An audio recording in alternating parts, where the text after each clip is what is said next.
Ladies and gentlemen, we are back. We're back. We're back. We're back. We're back. It is.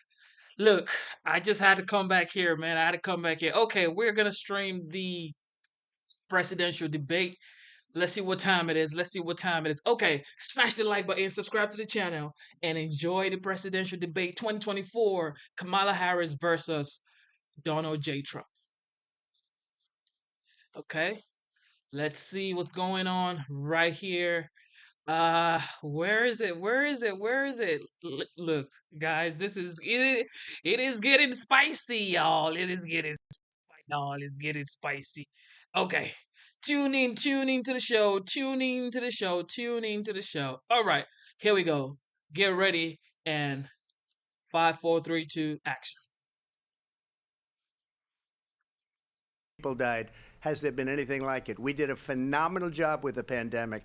We handed them over a country where the economy and where the stock market was higher than it was before the pandemic came in. Nobody's ever seen anything like it. We made ventilators for the entire world. We got gowns, we got masks, we did things that nobody thought possible. And people give me credit for rebuilding the military. They give me credit for a lot of things, but not enough credit for the great job we did with the pandemic. But the only jobs they got were bounce back jobs. These were jobs bounce back, and it bounced back and it went to their benefit. But I was the one that created them. They know it, and so does everybody else. Vice President Harris, I'll let you respond. So Donald Trump has no plan for you. And when you look at his economic plan, it's all about tax breaks for the richest people. I am offering what I describe as an opportunity economy, and the best economists in our country, if not the world, have reviewed our relative plans for the future of America. What Goldman Sachs has said is that Donald Trump's plan would make the economy worse, mine would strengthen the economy. What the Wharton School has said is Donald Trump's plan would actually explode the deficit.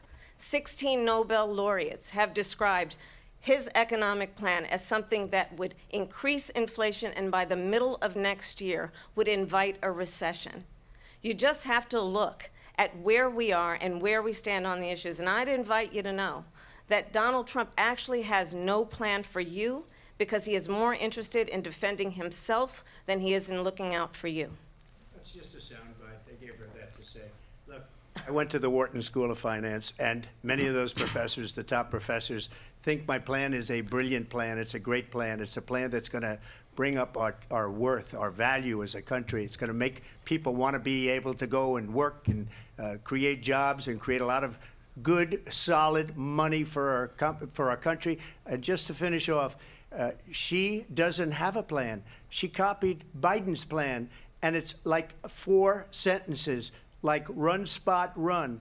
4 sentences that are just, oh, we'll try and lower taxes. She doesn't have a plan. Take a look at her plan. She doesn't have a plan. Mr. President, I do want to drill down on something you both brought up. The Vice President brought up your tariffs. You responded, and let's drill down on this, because your plan is what she calls is essentially a national sales tax. Your proposal calls for tariffs, as you pointed out here, on foreign imports across the board. You recently said that you might double your plan, imposing tariffs up to 20% on goods coming into this country. As you know, many economists say that with tariffs at that level, costs are then passed on to the consumer. Vice President Harris has argued it'll mean higher prices on gas, food, clothing, medication, arguing it costs the typical family nearly $4,000 a year.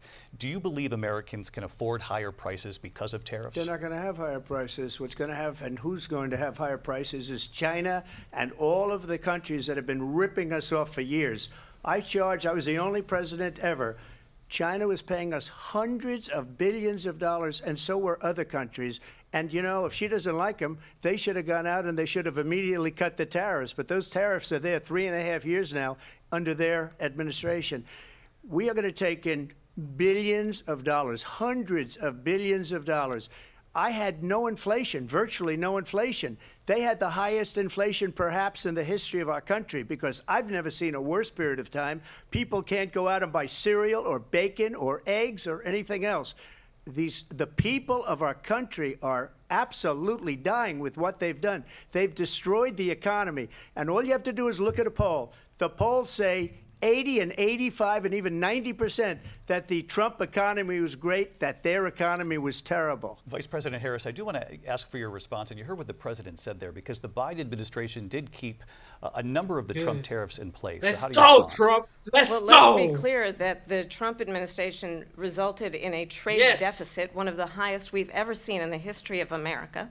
He invited trade wars. You want to talk about his deal with China? What he ended up doing is, under Donald Trump's presidency, he ended up selling American chips to China to help them improve and modernize their military, basically sold us out, when a policy about China should be in making sure the United States of America No, Cap. wins the competition Cap. for the 21st century, which Cap. means focusing on the details of what that requires, focusing on relationships with our allies, focusing on investing in American-based technology so that we win the race on AI, on quantum computing, focusing on what we What are need you to do saying? to support America's workforce so that we don't end up having on the short end of the stick in terms of workers' rights. But what Donald Trump did, let's talk about this, with COVID, is he actually thanked President Xi for what he did during COVID. Look at his tweet.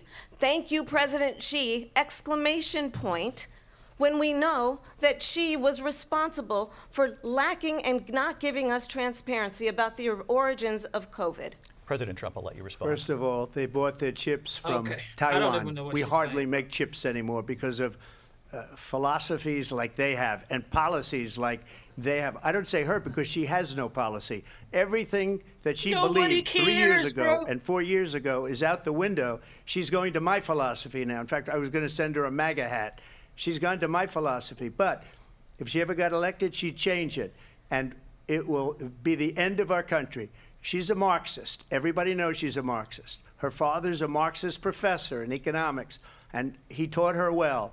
But when you look at what she's done to our country, and when you look at these millions and millions of people that are pouring into our country monthly, where it's, I believe, 21 million people, not the 15 that people say, and I think it's a lot higher than the 21. That's bigger than New York State pouring in. And just look at what they're doing to our country. They're criminals. Many of these people coming in are criminals. And that's bad for our economy, too. You know, you She's mentioned so before, we'll nervous. talk about She immigration is later. nervous. Well, Oh, bad my immigration goodness. is the worst thing that can happen to our economy. They have, and she has, destroyed our country with policy that's insane. Almost policy that you'd say they have to hate our country. President Trump, thank you. Yeah, let's go. I want to turn to the issue of abortion. President Trump, you've often this is touted that loud. you were able to kill Roe v. Wade.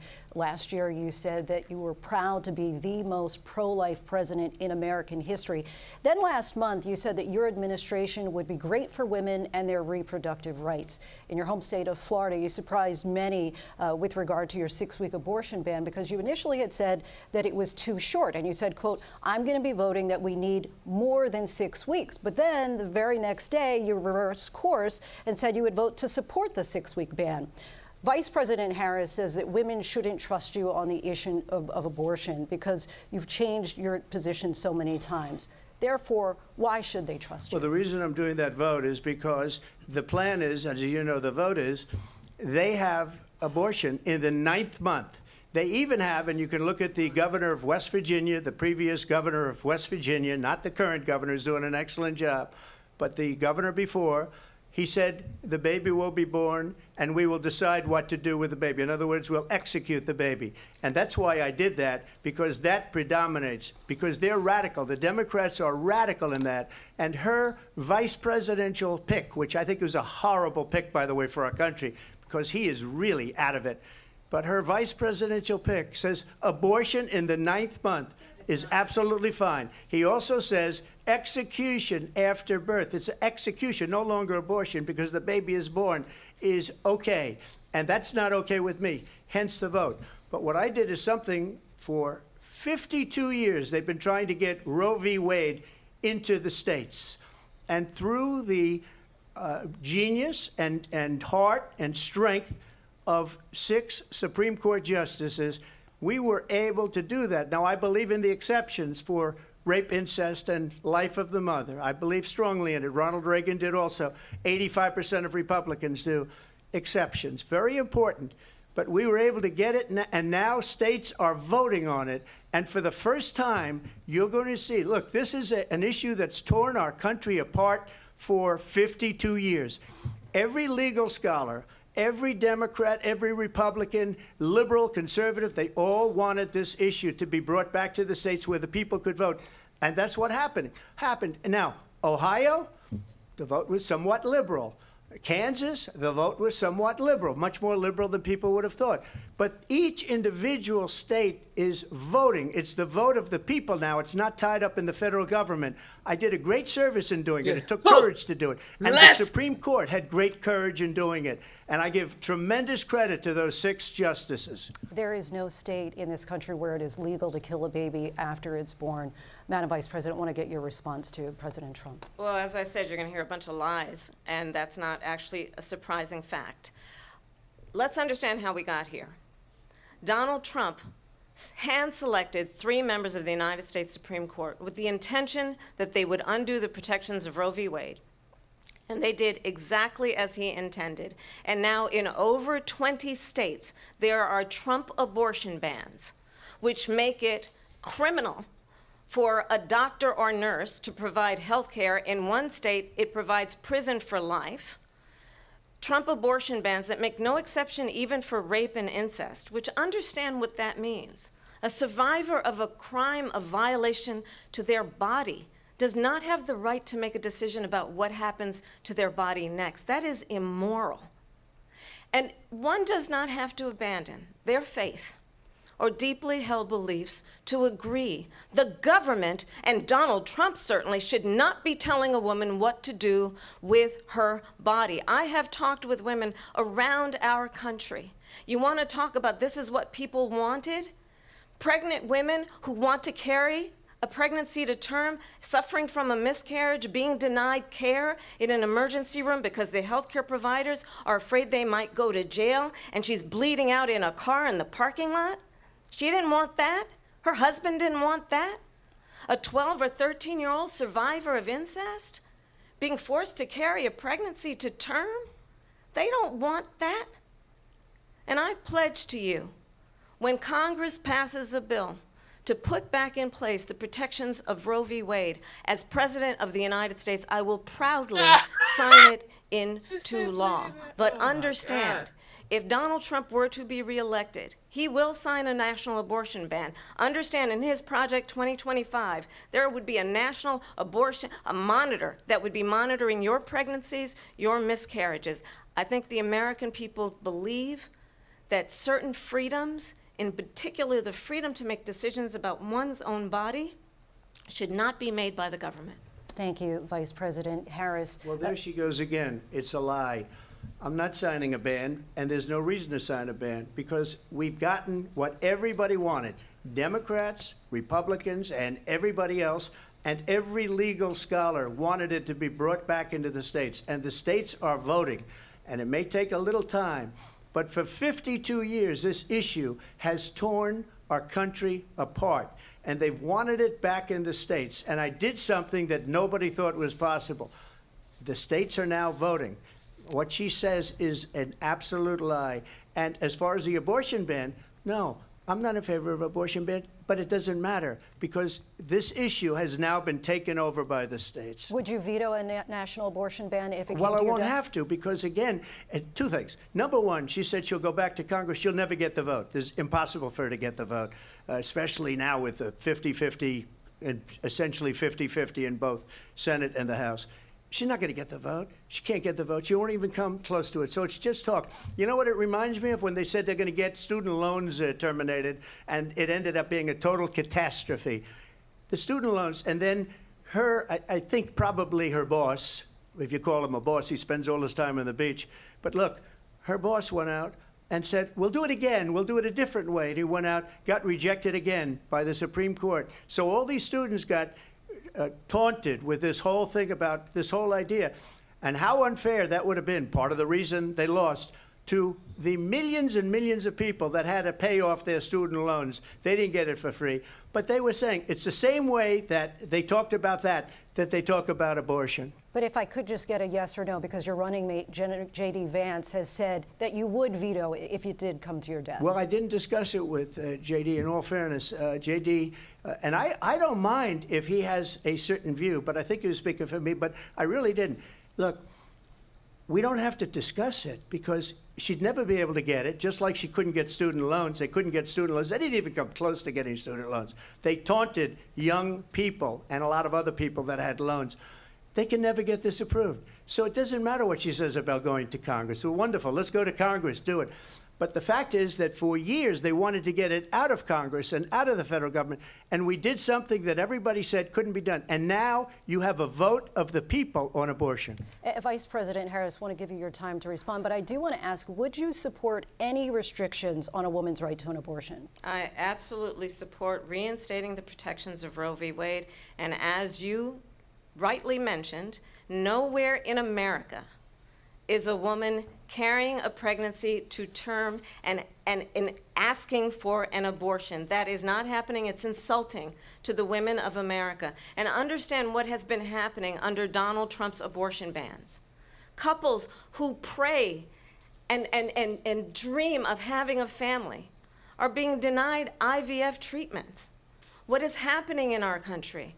Working people, working women who are working 1 or 2 jobs, who can barely afford childcare as it is, have to travel to another state to get on a plane sitting next to strangers to go and get the health care she needs. Barely can afford to do it, and what you are putting her through is unconscionable. And the people of America have not, the majority of Americans believe in a woman's right to make decisions about her own body, and that is why in every state where this issue has been on the ballot, in red and blue states both, the people of America have voted for freedom. Vice President. Excuse me, I have to respond. Another lie. It's another lie. I have been a leader on IVF, which is fertilization. The IVF, I have been a leader. In fact, when they got a very negative decision on IVF from the Alabama courts, I saw the people of Alabama and the legislature 2 days later voted it in. I've been a leader on it. They know that, and everybody else knows it. I have been a leader on fertilization, IVF. And the other thing, you should ask, will she allow abortion in the 8th month, 9th month, 7th month? Come on. Okay, would you do that? Why don't you ask her that question? Why don't you answer That's the problem. question? Would you because veto? Under Roe v. Answer Wade, the question. Would you veto? You could do abortions in the 7th month, the 8th month, the 9th That's month, not true. and probably after birth. Just look at the former governor of Virginia. The governor of Virginia said, we put the baby aside and then we determine what we want to do with the baby. President Trump, thank you. We're going to turn now to immigration and border security. We know it's an issue that's important to Republicans, Democrats, voters across the board in this country. Vice President Harris, you were tasked by President Biden with getting to the root causes of migration from Central America. We know that illegal border crossings reached a record high in the Biden administration. This past June, President Biden imposed tough new asylum restrictions. We know the numbers since then have dropped significantly. But my question to you tonight is, why did the administration wait until 6 months before the election to act? And would you have done anything differently from President Biden on this? So I'm the only person on this stage who has prosecuted transnational criminal organizations for the trafficking of guns, drugs, and human beings. And let me say that the United States Congress, including some of the most conservative members of the United States Senate, came up with a border security bill which I supported. And that bill would have put 1,500 more border agents on the border to help those folks who are working there right now overtime, trying to do their job. It would have allowed us to stem the flow of fentanyl coming into the United States. I know there are so many families watching tonight who have been personally affected by the surge of fentanyl in our country. That bill would have put more resources to allow us to prosecute transnational criminal organizations for trafficking in guns, drugs, and human beings. But you know what happened to that bill? Donald Trump got on the phone, called up some folks in Congress, and said, kill the bill. And you know why? Because he'd prefer to run on a problem instead of fixing a problem. And understand, this comes at a time where the people of our country actually need a leader who engages in solutions who actually addresses the problems at hand. But what we have in the former president is someone who would prefer to run on a problem instead of fixing a problem. And I'll tell you something, he's going to talk about immigration a lot tonight, even when it's not the subject that is being raised. And I'm going to actually do something really unusual, and I'm going to invite you to attend one of Donald Trump's rallies, because it's a really interesting thing to watch. You will see during the course of his rallies, he talks about fictional characters like Hannibal Lecter. He will talk about windmills cause cancer. And what you will also notice is that people start leaving his rallies early out of exhaustion and boredom. And I will tell you, the one thing you will not hear him talk about is you. You will not hear him talk about your needs, your dreams, and your desires. And I'll tell you, I believe you deserve a president who actually puts you first, and I pledge to you that I will. Vice President Harris, thank you. President Trump, on that point, I want to get your response. Well, I would like to respond. Let me just ask, though, why did you try to kill that bill, and successfully so? That would have put thousands of additional agents and officers on the border. First, let me respond as to the rallies. She said people start leaving. People don't go to her rallies. There's no reason to go. And the people that do go, she's bussing them in and paying them to be there, and then showing them in a different light. So she can't talk about that. People don't leave my rallies. We have the biggest rallies, the most incredible rallies in the history of politics. That's because people want to take their country back. Our country is being lost. We're a failing nation. And it happened 3.5 years ago. And what's going on here, you're going to end up in World War III, just to go into another subject. What they have done to our country by allowing these millions and millions of people to come into our country, and look at what's happening to the towns all over the United States. And a lot of towns don't want to talk. It's not going to be Aurora or Springfield. A lot of towns don't want to talk about it because they're so embarrassed by it. In Springfield, they're eating the dogs, the people that came in. They're eating the cats. They're eating the pets of the people that live there. And this is what's happening in our country, and it's a shame. As far as rallies are concerned, as far as the reason they go is they like what I say. They want to bring our country back. They want to make America great again. It's a very simple phrase, make America great again. She's destroying this country, and if she becomes president, this country doesn't have a chance of success. Not only success, we'll end up being Venezuela on steroids. I just want to clarify here. You bring up Springfield, Ohio, and ABC News did reach out to the city manager there. He told us there have been no credible reports of specific claims of pets being harmed, injured, or abused by individuals within the immigrant community. Well, I've seen people on television. Let me just say here, this is the people on television say my dog was taken and used for food. So maybe he said that, and maybe that's a good thing to say for a city manager. I'm not taking this from television. But the people on television saying their dog was eaten by the people that went there. Again, the Springfield city manager says there's no evidence of that. Vice President Harris, I'll let you respond to the rest of what you've heard. You talk about extreme. This is, I think, one of the reasons why in this election I actually have the endorsement of 200 Republicans who have formerly worked with President Bush, Mitt Romney, and John McCain, including the endorsement of former Vice President Dick Cheney and Congress member Liz Cheney. What? And if you want to really know the inside track on who the former president is, if he didn't make it clear already, just ask people who have worked with him. His former chief of staff, a 4-star general, has said he has contempt for the Constitution of the United States. His former national security advisor has said he is dangerous and unfit. His former Secretary of Defense has said the nation, the Republic, would never survive another Trump term. And when we listen to this kind of rhetoric, when the issues that affect the American people are not being addressed, I think the choice is clear in this election. President Trump, I'll give you a quick minute to respond here. Thank you, because when I hear that, see, I'm a different kind of a person. I fired most of those people. Not so graciously. They did bad things or a bad job. I fired them. They never fired one person. They didn't fire anybody having to do with Afghanistan and the Taliban and the 13 people who's were just killed, viciously and violently killed. And I got to know the parents and the family. They didn't fire. They should have fired all those generals, all those top people, because that was one of the most incompetently handled situations anybody has ever seen.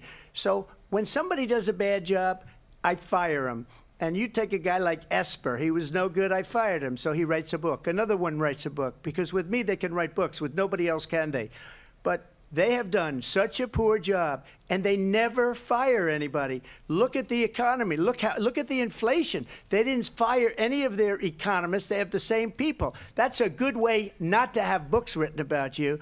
But just to finish, I got more votes than any Republican in history by far.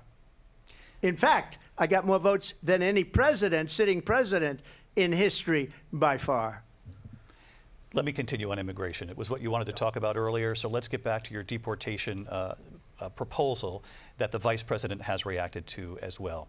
President Trump, you call this the largest domestic deportation operation in the history of our country. You say you would use the National Guard. You say if things get out of control, you'd have no problem using the U.S. military. Police, yes. You also said you would use local police. How would you deport 11 million undocumented immigrants? I know you believe that number is much higher. Take us through this. What does this look like? Will authorities be going door to door in this country? Yeah, it is much higher because of them. They allowed criminals, many millions of criminals. They allowed terrorists. They allowed common street criminals. They allowed people to come in, drug dealers, to come into our country. And they're now in the United States and told by their countries like Venezuela, don't ever come back or we're going to kill you. Do you know that crime in Venezuela and crime in countries all over the world is way down? You know why? Because they've taken their criminals off the street and they've given them to her to put into our country. And this will be one of the greatest mistakes in history for them to allow. And I think they probably did it because they think they're going to get votes, but it's not worth it because they're destroying the fabric of our country by what they've done. There's never been anything done like this at all. They've destroyed the fabric of our country. Millions of people let in, and all over the world, crime is down all over the world except here. Crime here is up and through the roof. Despite their fraudulent statements that they made, crime in this country is through the roof. And we have a new form of crime. It's called migrant crime. And it's happening at levels that nobody thought possible. President Trump, as you know, the FBI says overall violent crime is actually coming down in this country. But Vice Excuse me, President the Harris, FBI they were defrauding statements. They didn't include the worst cities. They didn't include the cities with the worst crime. It was a fraud. Just like their number of 818,000 jobs that they said they created turned out to be a fraud. President Trump, thank you. I'll let you respond, Vice President Harris. Well, I think this is so rich, coming from someone who has been prosecuted for national security crimes, economic crimes, election interference, has been found liable for sexual assault, and his next big court appearance is in November at his own criminal sentencing.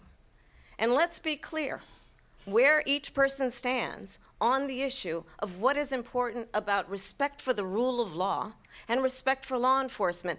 The former vice president called for defunding federal law enforcement, 45,000 agents, get this, on the day after he was arraigned on 34 felony counts. So let's talk about what is important in this race. It is important that we move forward, that we turn the page on this same old tired rhetoric and address the needs of the American people, address what we need to do about the housing shortage, which I have a plan for, address what we must do to support our small businesses, address bringing down the price of groceries. But frankly, the American people are exhausted with this same old tired playbook. Vice President Harris, thank you. Excuse me. Every one of those cases was started by them against their political opponent. And I'm winning most of them, and I will win the rest on appeal. And you saw that with the decision that came down just recently from the Supreme Court.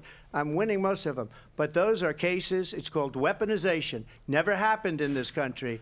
They weaponized the Justice Department. Every one of those cases was involved with the DOJ, from Atlanta and Fani Willis to the Attorney General of New York and the DA in New York. Every one of those cases. And then they say, oh, he's a criminal. They're the ones that made them go after me. By the way, Joe Biden was found essentially guilty on the documents case. And what happened in my documents case? They said, oh, that's the toughest of them all. A complete and total victory. 2 months ago, it was thrown out.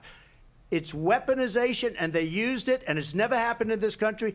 They used it to try and win an election. They're President Trump, fake cases. President Trump, thank you. A really quick response here, Vice President Harris, on this notion of weaponization of the Justice Department. Well, let's talk about extreme and understand the context in which this election in 2024 is taking place.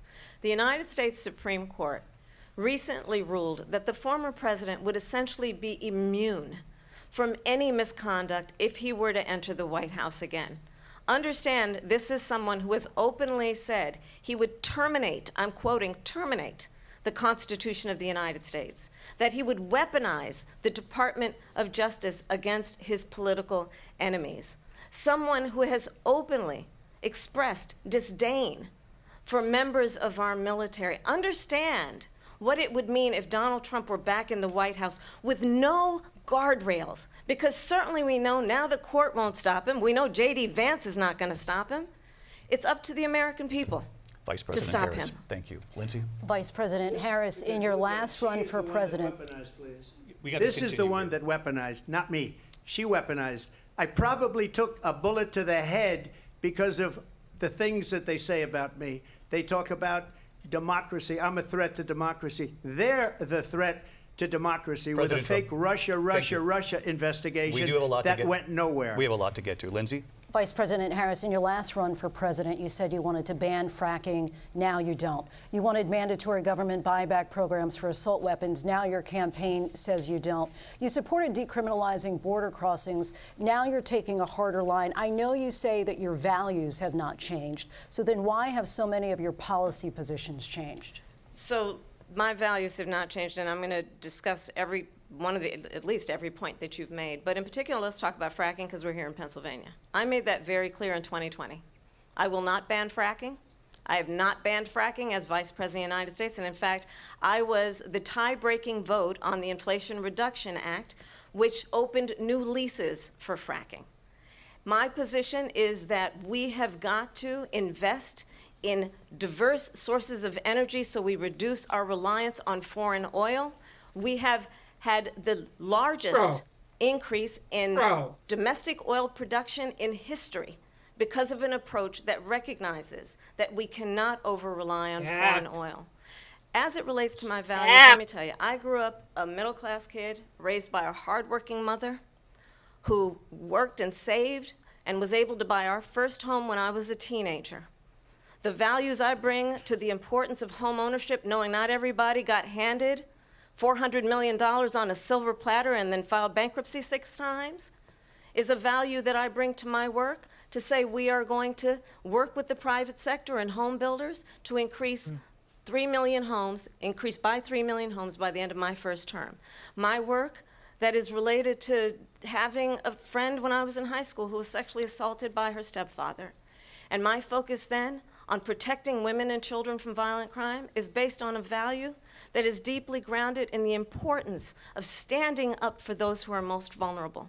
My work that is about protecting Social Security and Medicare is based on long-standing work that I have done, protecting seniors from scams. My values have not changed. And what is important is that there is a president who actually brings values and a perspective that is about lifting people up and not beating people down. And name-calling. The true measure of the leader is the leader who actually understands the strength is not in beating people down, it's in lifting people up. I intend to be that president. President Trump, your Well, response? first of all, I wasn't given $400 million. I wish I was. My father was a Brooklyn builder, Brooklyn, Queens, and a great father, and I learned a lot from him. But I was given a fraction of that, a tiny fraction, and I built it into many, many billions of dollars, many, many billions. And when people see it, they are even surprised. So we don't have to talk about that. Fracking, she's been against it for 12 years. Defund the police, she's been against that forever. She gave all that stuff up very wrongly, very horribly, and everybody's laughing at it, okay? They're all laughing at it. She gave up at least 12 and probably 14 or 15 different policies. Like, she was big on defund the police. In Minnesota, she went out, wait a minute, I'm talking now, if you don't mind, please. Does that sound familiar? She went out in Minnesota and wanted to let criminals that killed people, that burned down Minneapolis, she went out and raised money to get them out of jail. She did things that nobody would ever think of. Now she wants to do transgender operations on illegal aliens that are in prison. This is a radical left liberal that would do this. She wants to confiscate your guns, and she will never allow fracking in Pennsylvania. If she won the election, fracking in Pennsylvania will end on day one. Just to finish, one thing so important in my opinion. So I got the oil business going like nobody has ever done before. When they took over, they got rid of it, started getting rid of it, and the prices were going up the roof. They immediately let these guys go to where they were. I would have been 5 times, 4 times, 5 times higher, because you're talking about 3.5 years ago. They got it up to where I was because they had no choice, because the prices of energy were quadrupling and doubling. You saw what happened to gasoline. So they said, let's go back to Trump. But if she won the election, the day after that election, they'll go back to destroying our country, and oil will be dead, fossil fuel will be dead, we'll go back to windmills, and we'll go back to solar, where they need a whole desert to get some energy to come out of it. You ever see a solar plant? By the way, I'm a big fan of solar, but they take 400, 500 acres of desert President soil. Trump, we have a These lot are of not good issues things that we for the have to get to. environment that We're she out of time. understands. Thank you. Lindsay, thank you. We have an election in just 56 days. And I want to talk about the peaceful transfer of power, which, of course, we all know is a cornerstone of our democracy, and the role of a president in a moment of crisis. Mr. President, on January 6th, you told your supporters to march to the Capitol. You said you would be right there with them. The country and the world saw what played out at the Capitol that day, the officers coming under attack. Aides in the West Wing say you watched it unfold on television off the Oval Office. You did send out tweets, but it was more than 2 hours before you sent out that video message telling your supporters to go home. Is there anything you regret about what you did on that day? You just said a thing that isn't covered. Peacefully and patriotically, I said during my speech, not later on. Peacefully and patriotically. And nobody on the other side was killed. Ashley Babbitt was shot by an out-of-control police officer that should have never, ever shot her. It's a disgrace. But we didn't do this group of people that have been treated so badly. I ask, what about all the people that are pouring into our country and killing people that she allowed to pour in? She was the border czar, remember that. She was the border czar. She doesn't want to be called the border czar because she's embarrassed by the border. In fact, she said at the beginning, well, I'm surprised you're not talking about the border yet. That's because she knows what a bad job they've done. What about those people? When are they going to be prosecuted? When are these people from countries all over the world, not just South America? They're coming in from all over the world, David, all over the world, and crime rates are down all over the world because of it. But let me just ask you, David, when are those people going to be prosecuted? When are the people that burned down Minneapolis going to be prosecuted? Or in Seattle, they went into Seattle, they took over a big percentage of the city of Seattle. When are those people going to be prosecuted? But let me just ask you. You might ask her that question. You were the president. You were watching it unfold on television. It's a very simple question as we move forward toward another election. Is there anything you regret about what you did on that day?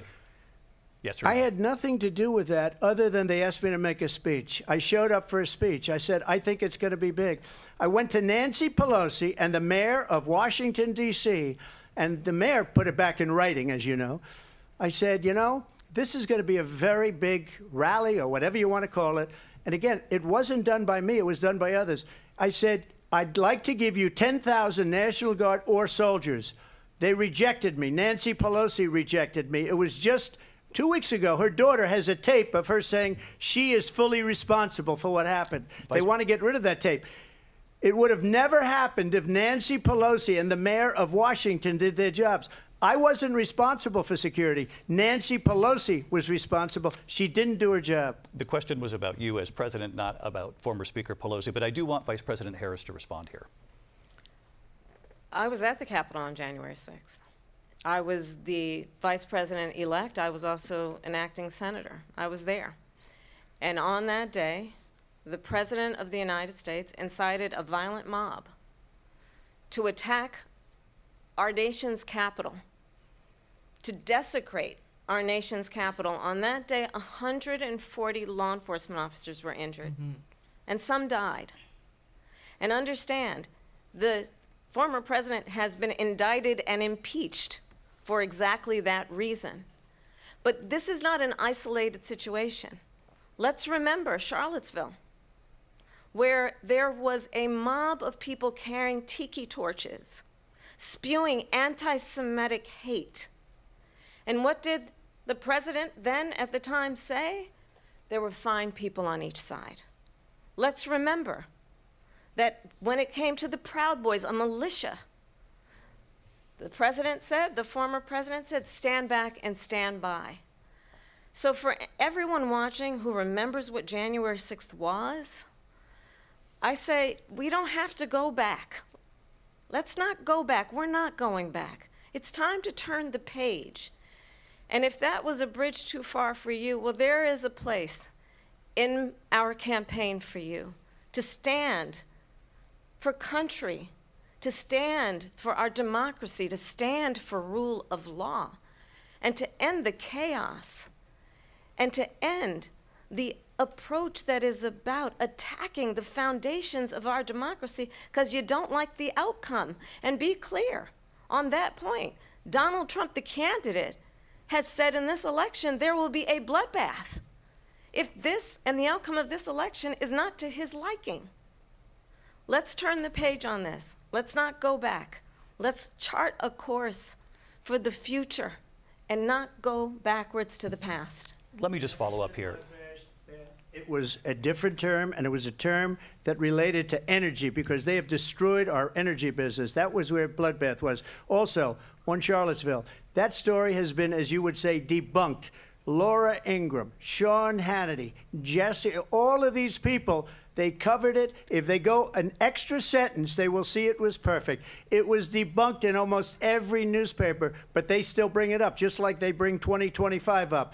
They bring all of this stuff up. I ask you this. You talk about the Capitol. Why are we allowing these millions of people to come through on the southern border? How come she's not doing anything? And I'll tell you what I would do, and I would be very proud to do it. I would say we would both leave this debate right now.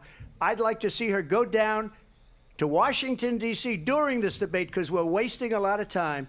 Go down to, because she's been so bad, it's so ridiculous.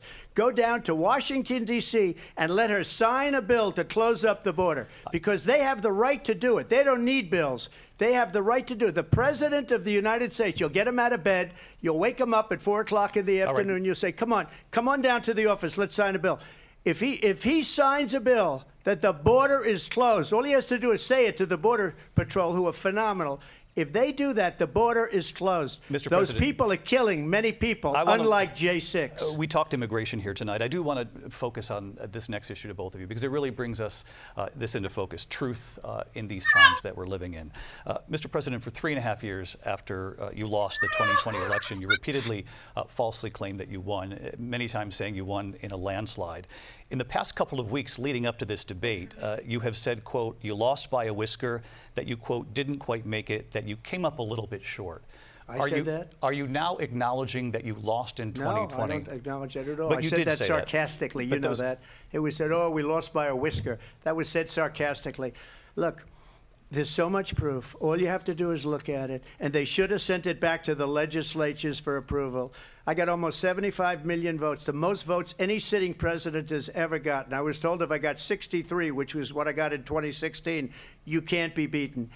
The election, people should never be thinking about an election as fraudulent. We need two things. We need walls, and we have to have it. We have to have borders, and we have to have good elections. Our elections are bad. And a lot of these illegal immigrants coming in, they're trying to get them to vote. They can't even speak English. They don't even know what country they're in practically. And these people are trying to get them to vote. And that's why they're allowing them to come into our country. I did watch all of these pieces of video. I didn't detect the sarcasm, lost by a whisker. We didn't quite make it. And we should just point out here as clarification, and you know this, you and your allies, 60 cases in front of many judges, many of them Republican. No judge looked at it. And said they there was said no we didn't have widespread fraud. standing. That's the other thing. They said we didn't have standing, a technicality. Can you imagine a system where a person in an election doesn't have standing? The President of the United States doesn't have standing. That's how we lost. If you look at the facts, and I'd love to have you'll do a special on it. I'll show you Georgia, and I'll show you Wisconsin, and I'll show you Pennsylvania, and I'll show you.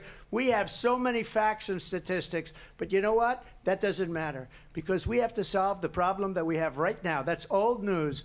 And the problem that we have right now is we have a nation in decline, and they have put it into decline. We have a nation that is dying, David. Mr. President, thank you. Vice President Harris, you heard the president there tonight. He said he didn't say that he lost by a whisker. So he still believes he did not lose the election that was won by President Biden and yourself.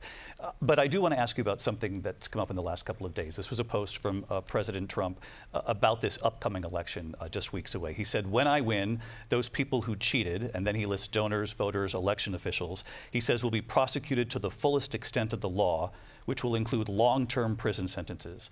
One of your campaign's top lawyers responded saying, we won't let Donald Trump intimidate us. We won't let him suppress the vote. Is that what you believe he's trying to do here? Donald Trump was fired by 81 million people. So let's be clear about that. And clearly he is having a very difficult time processing that. But we cannot afford to have a president of the United States who attempts, as he did in the past, to upend the will of the voters in a free and fair election.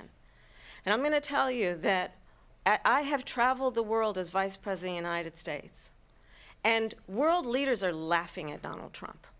I have talked with military leaders, some of whom worked with you, and they say you're a disgrace.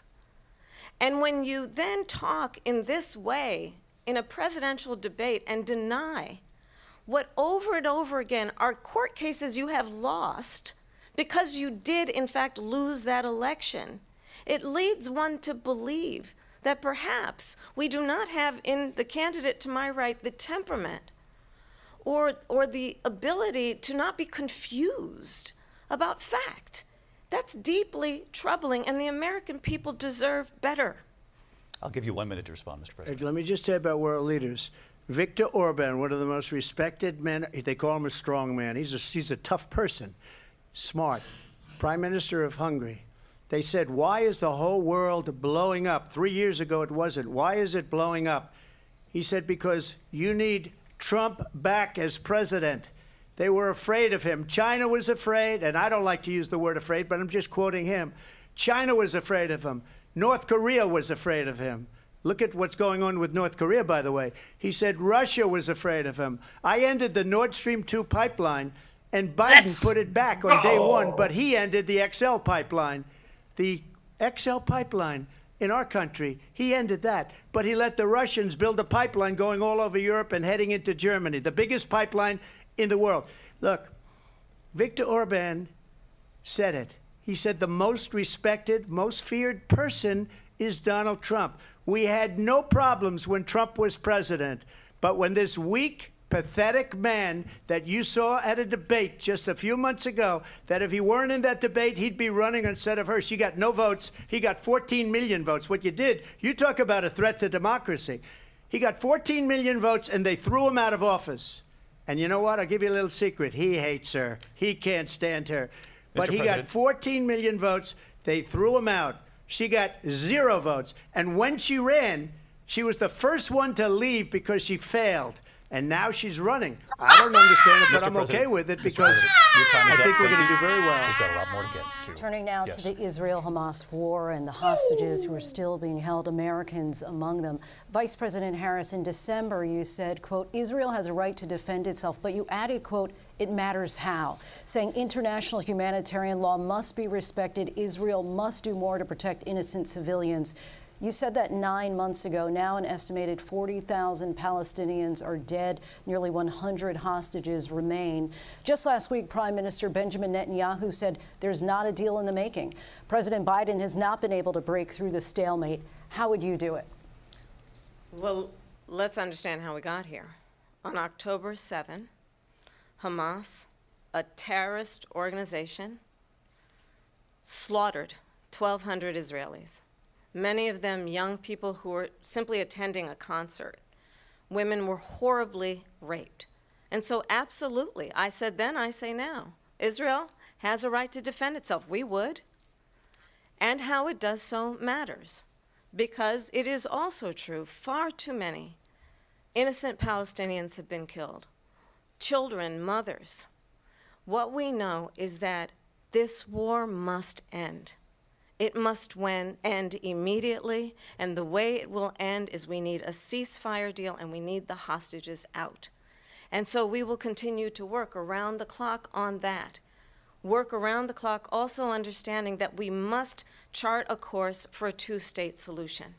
And in that solution, there must be security for the Israeli people and Israel, and in equal measure for the Palestinians. But the one thing I will assure you always, I will always give Israel the ability to defend itself, in particular as it relates to Iran and any threat that Iran and its proxies pose to Israel. But we must have a two-state solution where we can rebuild Gaza, where the Palestinians have security, self-determination, and the dignity they so rightly deserve. President Trump, how would you negotiate with Netanyahu and also Hamas in order to get the hostages out and prevent the killing of more innocent civilians in Gaza? If I were president, it would have never started.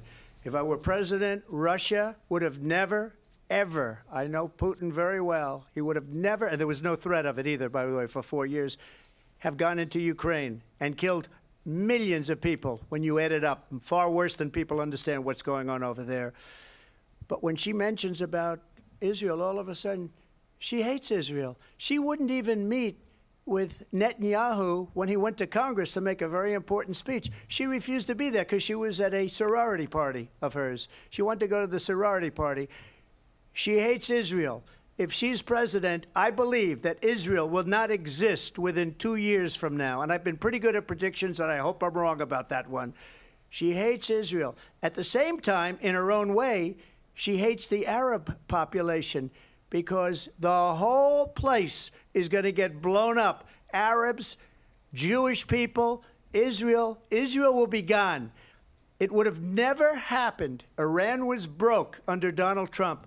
Now Iran has $300 billion because they took off all the sanctions that I had. Iran had no money for Hamas or Hezbollah or any of the 28 different spheres of terror, and they are spheres of terror, horrible terror. They had no money. It was a big story, and you know it. You covered it very well, actually. They had no money for terror. They were broke. Now they're a rich nation, and now what they're doing is they're spreading that money around. Look at what's happening with the Houthis and Yemen. Look at what's going on in the Middle East. This would have never happened. I will get that settled and fast, and I'll get the war with Ukraine and Russia ended. If I'm president-elect, I'll get it done before even becoming president. Vice President Harris, he says you hate Israel. That's absolutely not true. I have my entire career and life supported Israel and the Israeli people. He knows that. He's trying to, again, divide and distract from the reality, which is it is very well known that Donald Trump is weak and wrong on national security and foreign policy. It is well known that he admires dictators, wants to be a dictator on day one, according to himself. It is well known that he said of Putin that he can do whatever the hell he wants and go into Ukraine. It is well known that he said when Russia went into Ukraine, it was brilliant. It is well known he exchanged love letters with Kim Jong-un. And it is absolutely well known that these dictators and autocrats are rooting for you to be president again because they're so clear they can manipulate you with flattery and favors. And that is why so many military leaders who you have worked with have told me you are a disgrace. That is why we understand that we have to have a president who is not consistently weak and wrong on national security, including the importance of upholding and respecting in highest regard our military. Vice President Harris, thank you. They're the ones, and she's the one that caused it, that's weak on national security by allowing every nation last month for the year, 168 different countries sending people into our country. Their crime rates are way down. Putin endorsed her last week, said, I hope she wins, and I think he meant it. because what he's gotten away with is absolutely incredible. It wouldn't have happened with me. The leaders of other countries think that they're weak and incompetent, and they are. They're grossly incompetent. And I just ask one question. Why does Biden go in and kill the Keystone Pipeline and approve the single biggest deal that Russia's ever made, Nord Stream 2, the biggest pipeline anywhere in the world going to Germany and all over Europe? Because they're weak and they're ineffective. And Biden, by the way, President gets paid Trump, a lot of money. Thank you. We have a lot of issues to get to. We'll be right back with much more of this historic ABC News presidential debate from the National Constitution Center right here in Philadelphia. Back in a moment.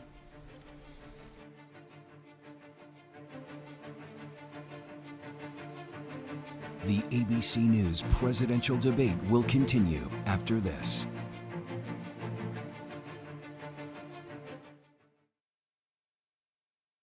Bro, at this point, we gotta agree on facts, okay?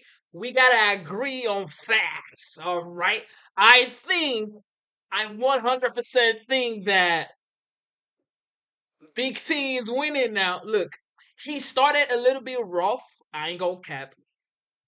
I'm not gonna cap. He started a little bit rough, but at this point, I'ma say that Trump is winning. I mean, sure, Trump is winning, people.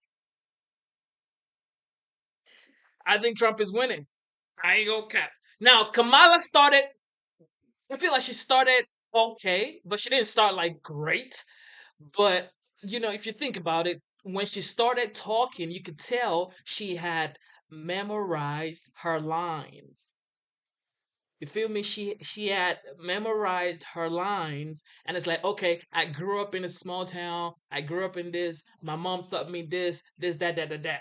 But the question was about the economy. It wasn't about. However, she had already bamboozled her. I guess I don't want to YouTube. I don't want to say things that. But I feel like she's been bamboozled with so many many things because she's been preparing for a long long time. So now it's about who is going to actually take charge on stands. You feel me? Who's gonna take charge right now? Who's gonna take charge? And I feel like at this point, I'm gonna give Kamala 5, and I'm gonna give Donald J. Trump about 8. 8/10, 5/10. Kamala has 5/10 with me. Trump has 8/10 with me. At this point, okay, I don't know what she's gonna do coming, coming out now for the second part.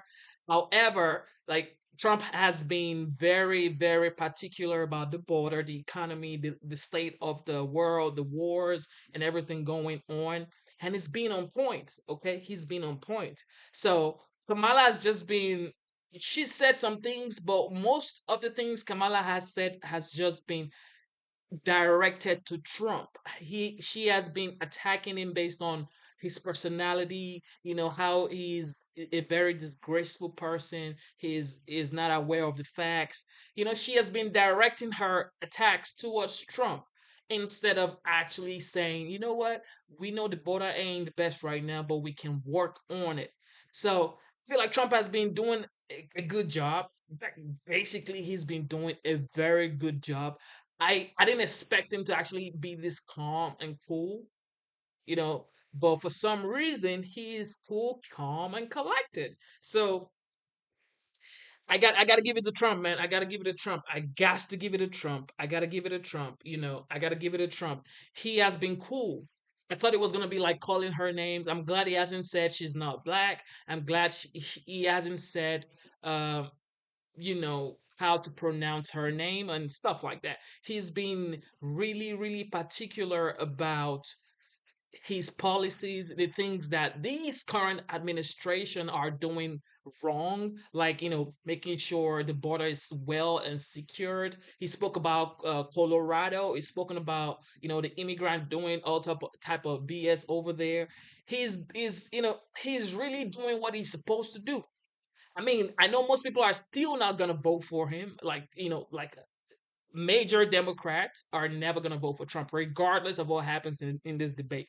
Okay. Now, I feel like they are debating for the independents and the people who are on like the libertarian side and like, other parties right now, because other parties know we only have basically majorly two candidates, Trump or Kamala. So everybody's watching right now to see who do I pick? Who do I, go with? All right. I think we may be back. We may be back for part two. We may be back for part two. However, at this point, I feel like Live from the I feel National like Constitution Center in Philadelphia, Trump is winning. Pennsylvania. But let me know in the Here chat. again, Let me know in the chat. David Let's get it. Muir and Lindsay Davis. Smash the like button. Welcome back Subscribe to to the this channel. historic ABC News presidential debate tonight. We're going to continue here, and I want to turn to the war in Ukraine. We're now 2.5 years into this conflict. Mr. President, it has been the position of the Biden administration that we must defend Ukraine from Russia, from Vladimir Putin, to defend their sovereignty, their democracy, that it's in America's best interest to do so, arguing that if Putin wins, he may be emboldened to move even further into other countries. You have said you would solve this war in 24 hours. You said so just before the break tonight. How exactly would you do that? And I want to ask you a very simple question tonight. Do you want Ukraine to win this war? I want the war to stop. I want to save lives that are being uselessly, people being killed by the millions. It's the millions. It's so much worse than the numbers that you're getting, which are fake numbers. Look, we're in for 250 billion or more, because they don't ask Europe, which is a much bigger beneficiary to getting this thing done than we are. They're in for $150 billion less because Biden and you don't have the courage to ask Europe like I did with NATO. They paid billions and billions, hundreds of billions of dollars when I said, either you pay up or we're not going to protect you anymore. So that's maybe one of the reasons they don't like me as much as they like weak people. But you take a look at what's happening. We're in for 250 to 275 billion. They're into 100 to 150. They should be forced to equalize. With that being said, I want to get the war settled. I know Zelensky very well, and I know Putin very well. I have a good relationship, and they respect your president, okay? They respect me. They don't respect Biden. How would you respect him? Why? For what reason? He hasn't even made a phone call in 2 years to Putin, hasn't spoken to anybody. They don't even try and get it. That is a war that's dying to be settled. I will get it settled before I even become president. If I win, when I'm president-elect, and what I'll do is I'll speak to one, I'll speak to the other, I'll get them together. That war would have never happened. And in fact, when I saw Putin after I left, unfortunately left because our country has gone to hell. But after I left, when I saw him building up soldiers, he did it after I left, I said, oh, he must be negotiating. It must be a good, strong point of negotiation. Well, it wasn't, because Biden had no idea how to talk to him. He had no idea how to stop it. And now you have millions of people dead, and it's only getting worse, and it could lead to World War III. Don't kid yourself, David. We're playing with World War III, and we have a president that we don't even know if he's... Where is our president? We don't even know if he's a president. And just to clarify they here... threw him out of a campaign like a dog. We don't even know. Is he our president? But we have a president, Mr. President, that doesn't know he's alive. Your time is up. Just to clarify in the question, do you believe it's in the U.S. best interest for Ukraine to win this war, yes or no? I think it's the U.S. best interest to get this war finished and just get it done. All right. Negotiate a deal, because we have to stop all of these human lives from being destroyed. I want to take this to Vice President Harris. I want to get your thoughts on support for Ukraine in this moment, but also, as Commander-in-Chief, if elected, how would you deal with Vladimir Putin, and would it be any different from what we're seeing from President Biden? Well, first of all, it's important to remind the former president, you're not running against Joe Biden, you're running against me. I believe the reason that Donald Trump says that this war would be over within 24 hours is because he would just give it up. Trump won the debate. I don't care. And that's not who we are as Americans. Let's understand what happened here. I actually met with Zelensky a few days before Russia invaded, tried through force to change territorial boundaries, to defy one of the most important international rules and norms, which is the importance of sovereignty and territorial integrity. And I met with President Zelensky. I shared with him American intelligence about how he could defend himself. Days later, I went to NATO's eastern flank, to Poland and Romania. And through the work that I and others did, we brought 50 countries together to support Ukraine in its righteous defense. And because of our support, because of the air defense, the ammunition, the artillery, the javelins, the Abrams tanks that we have provided, Ukraine stands as an independent and free country. If Donald Trump were president, Putin would be sitting in Kyiv right now. And understand what that would mean, because Putin's agenda is not just about Ukraine. Understand why the European allies and our NATO allies are so thankful that you are no longer president, and that we understand the importance of the greatest military alliance the world has ever known, which is NATO, and what we have done to preserve the ability of Zelensky and the Ukrainians to fight for their independence. Otherwise, Putin would be sitting in Kyiv with his eyes on the rest of Europe, starting with Poland. And why don't you tell the 800,000 Polish Americans right here in Pennsylvania how quickly you would give up for the sake of favor and what you think is a friendship with what is known to be a dictator who would eat you for lunch. Vice President Harris, thank you. We've heard from both of you on Ukraine tonight. Afghanistan came up in the last hour. I wanted her to respond to something you said earlier, and I'll give you a minute here. Putin would be sitting in Moscow, and he wouldn't have lost 300,000 men and women, but he would have been sitting in Moscow. Quiet, please. He would have been sitting in Moscow, much happier than he is right now. But eventually, you know, he's got a thing that other people don't have. He's got nuclear weapons. They don't ever talk about that. He's got nuclear weapons. Nobody ever thinks about that.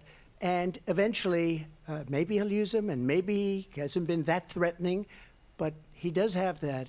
Something we don't even like to talk about. Nobody likes to talk about it. But just so you understand, they sent her to negotiate peace before this war started. 3 days later, he went in and he started the war because everything they said was weak and stupid. They said the wrong things. That war should have never started. She was the emissary. They sent her in to negotiate with Zelensky and Putin, and she did. And the war started 3 days later. And that's the kind of talent we have with her. She's worse than Biden. In my opinion, I think he's the worst president in the history of our country. She goes down as the worst vice president in the history of our country. But let me tell you something. She is a horrible negotiator. They sent her in to negotiate. As soon as they left, Putin did the invasion. President Trump, thank you. You did bring up something. You said she went to negotiate with Vladimir Putin. Vice President Harris, have you ever met Vladimir Putin? Can you clarify tonight? Yet again, I said it at the beginning of this debate, you're going to hear a bunch of lies coming from this fellow. And that is another one.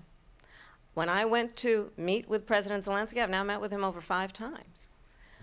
The reality is it has been about standing as America always should, as a leader upholding international rules and norms, as a leader who shows strength, understanding that the alliances we have around the world are dependent on our ability to look out for our friends and not favor our enemies because you adore strongmen instead of caring about democracy.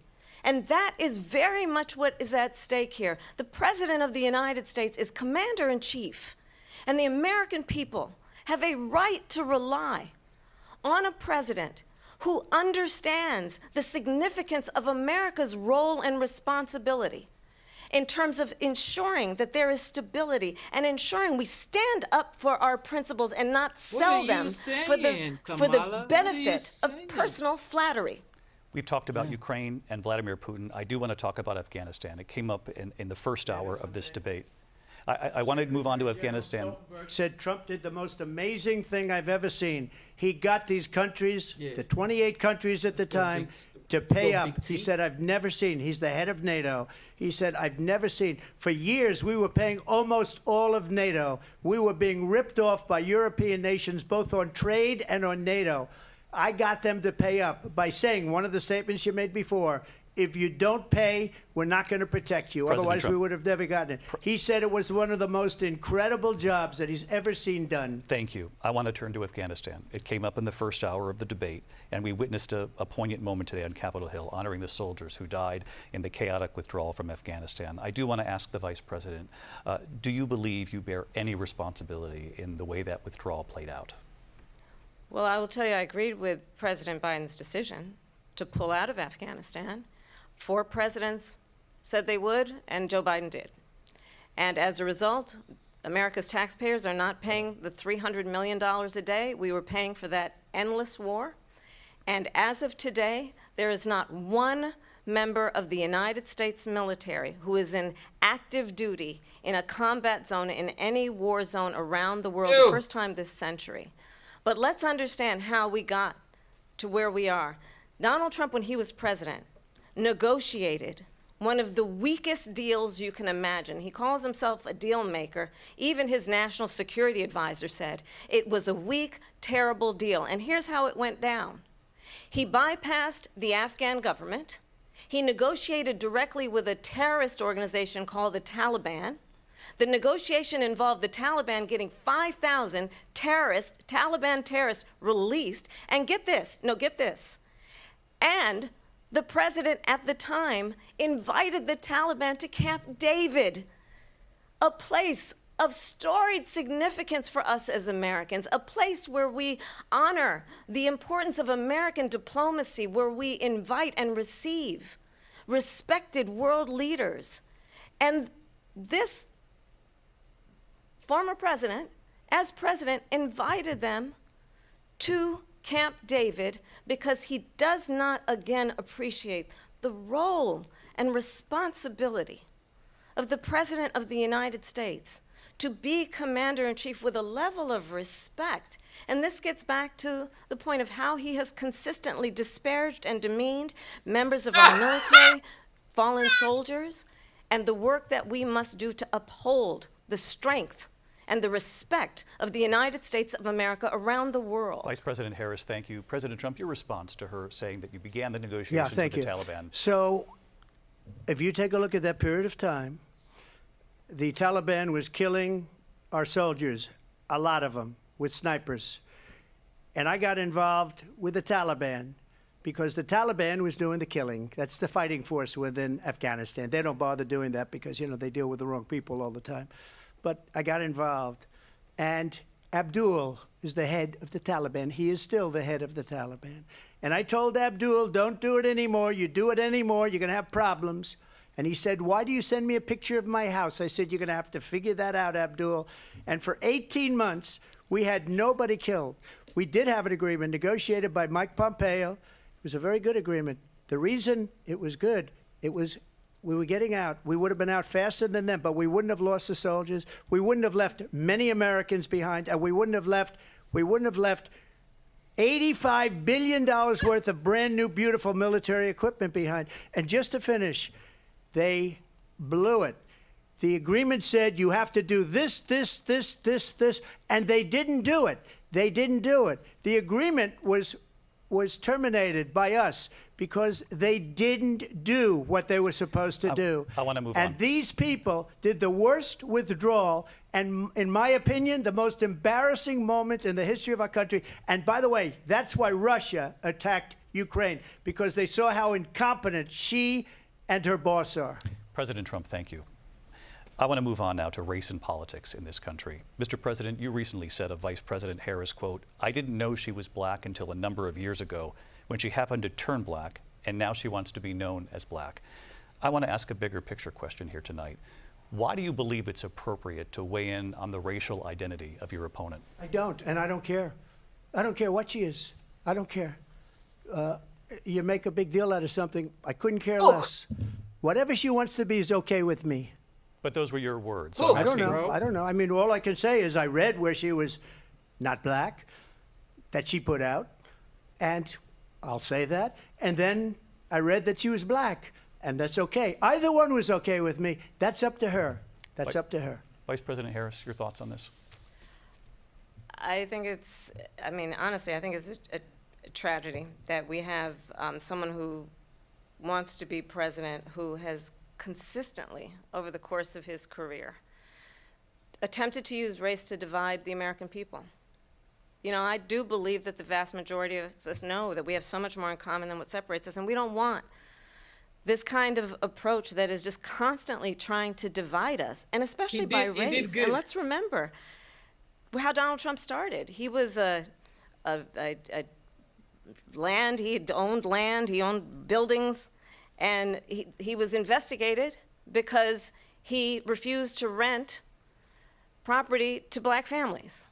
Let's remember, this is the same individual who took out a full-page ad in the New York Times calling for the execution of 5 young black and Latino boys who were innocent, the Central Park 5.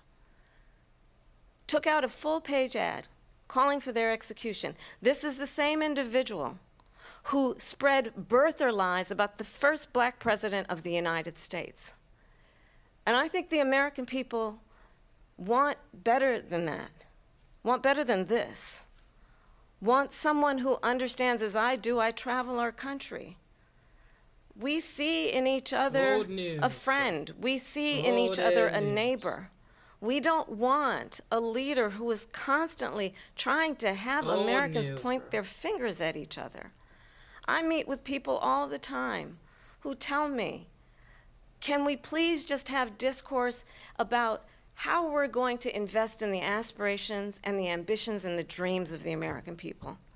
Knowing that regardless of people's color or the language their grandmother speaks, we all have the same dreams and aspirations and want a president who invests in those, not in hate and division. Vice President Harris, thank you. Lindsay? President Trump, this is now your 3rd time. This is the most divisive presidency in the history of our country. There's never been anything like it. They're destroying our country, and they come up with things like what she just said. Going back many, many years, when a lot of people, including Mayor Bloomberg, agreed with me on the Central Park 5, they admitted, they said, they pled guilty. And I said, well, if they pled guilty, they badly hurt a person, killed a person ultimately. And if they pled guilty, then they pled, we're not guilty. But this is a person that has to stretch back years, 40, 50 years ago, because there's nothing now. I built one of the greatest economies in the history of the world, and I'm going to build it again. It's going to be bigger, better, and stronger. But they're destroying our economy. They have no idea what a good economy is. Their oil policies, every single policy. And remember this, she is Biden. You know, she's trying to get away from Biden. I don't know the gentleman, she says. She is Biden. The worst inflation we've ever had, a horrible economy because inflation has made it so bad. Let's go. And she can't get away with that. Thank you. Your time is up, Lindsay. I want to respond to that, though. I want to just respond briefly. Clearly, I am not Joe Biden, and I am certainly not Donald Trump. And what I do offer is a new generation of leadership for our country. One who believes in what is possible, one who brings a sense of optimism about what we can do instead of always disparaging the American people. I believe in what we can do to strengthen our small businesses, which is why I have a plan. Let's talk about our plans and let's compare the plans. I have a plan to give startup businesses $50,000 tax deduction, to pursue their ambitions, their innovation, their ideas, their hard work. I have a plan, $6,000 for young families for the first year of your child's life to help you in that most critical stage of your child's development. I have a plan that is about allowing people to be able to pursue what has been fleeting in terms of the American dream by offering a help with down payment of $25,000 down payment assistance for first-time home buyers. That's the kind of conversation, I believe, David, that people really want tonight, as opposed to a conversation that is constantly about belittling and name-calling. Let's turn the page Vice President and move Harris, forward. thank you. Let's turn to policy. President Let's Trump, turn we back to have policy. to move on. President Trump. Let's turn to policy, She please. has a plan to defund the police. She has a plan to confiscate everybody's gun. President Trump, she we has do a have to plan move on to not other allow issues. fracking in Pennsylvania or anywhere else. Okay. Thank That's you, Mr. what her President. plan is until just recently. I just need Lindsay, to go ahead. respond President because Trump, the President former Trump. Never called president you has any said names. something twice that I need to respond to. I'm sorry, I we're just going need to move on, respond Vice one President time Harris. to what he has President said Trump, this multiple is now times. your Yes. 3rd time running for president. You have long vowed to repeal and replace the Affordable Care Act, also known as Obamacare. You have failed to accomplish that. You now say you're going to keep Obamacare. Obamacare, quote, unless we can do something much better. Correct. Last month, you said, quote, we're working on it. So tonight, 9 years after you first started running, do you have a plan, and can you tell us what it is? Obamacare was lousy health care, always was. It's not very good today. And what I said, that if we come up with something, and we are working on things, we're going to do it and we're going to replace it. But remember this, I inherited Obamacare because Democrats wouldn't change it. They wouldn't vote for it. They were unanimous. They wouldn't vote to change it. If they would have done that, we would have had a much better plan than Obamacare. But the Democrats came up. They wouldn't vote for it. I had a choice to make when I was president. Do I save it and make it as good as it can be, never going to be great, or do I let it rot? And I felt I had an obligation, even though politically it would have been good to just let it rot and let it go away. I decided, and I told my people, the top people, and they're very good people. I have a lot of good people in that administration. We read about the bad ones. We had some real bad ones, too, and so do they. They have really bad ones. The difference is they don't get rid of them. But let me just explain. I had a choice to make. Do I save it and make it as good as it can be, or do I let it rot? And I saved it. I did the right thing. But it's still never going to be great, and it's too expensive for people. And what we will do is we're looking at different plans. If we can come up with a plan that's going to cost our people, our population, less money and be better health care than Obamacare, then I would absolutely do it. But until then, I'd run it as good as it can be run. So just a yes or no, you still do not have a plan? I have concepts of a plan. I'm not president right now. But if we come up with something, I would only change it if we come up with something that's better and less expensive. And there are concepts and options we have to do that. And you'll be hearing about it in the not-too-distant future. Vice President Harris, in 2017, you supported Bernie Sanders' proposal to do away with private insurance and create a government-run healthcare system. 2 years later, you proposed a plan that included a private insurance option. What is your plan today? Well, first of all, I absolutely support, and over the last 4 years as vice president, private health care options. But what we need to do is maintain and grow the Affordable Care Act. But I'll get to that, Lindsay. I just need to respond to a previous point that the former president has made. I've made very clear my position on fracking. And then this business about taking everyone's guns away. Tim Walz and I are both gun owners. We're not taking anybody's guns away. So stop with the continuous lying about this stuff. As it relates to the Affordable Care Act, understand, just look at the history to know where people stand. When Donald Trump was president, 60 times he tried to get rid of the Affordable Care Act. 60 times. I was a senator at the time when I will never forget the early morning hours when it was up for a vote in the United States Senate. And the late, great John McCain, who you have disparaged as being, you don't like him, you said, at the time because he got caught. He was an American hero. The late, great John McCain, I will never forget that night, walked onto the Senate floor and said, no, you don't. No, you don't. No, you don't get rid of the Affordable Care Act. You have no plan. And what the Affordable Care Act has done is eliminate the ability of insurance companies to deny people with pre-existing conditions. I don't have to tell the people watching tonight, you remember what that was like? Remember when an insurance company could deny if a child had asthma, if someone was a breast cancer survivor, if a grandparent had diabetes? And thankfully, as I've been vice president, and we over the last 4 years have strengthened the Affordable Care Act, we have allowed for the first time Medicare to negotiate drug prices on behalf of you, the American people. Donald Trump said he was going to allow Medicare to negotiate drug prices. He never did. We did. And now we have capped the cost of insulin at $35 a month. Since I've been vice president, we have capped the cost of prescription medication for seniors at $2,000 a year. And when I am president, we will do that for all people, understanding that the value I bring to this is that access to health care should be a right and not just a privilege of those who can afford it.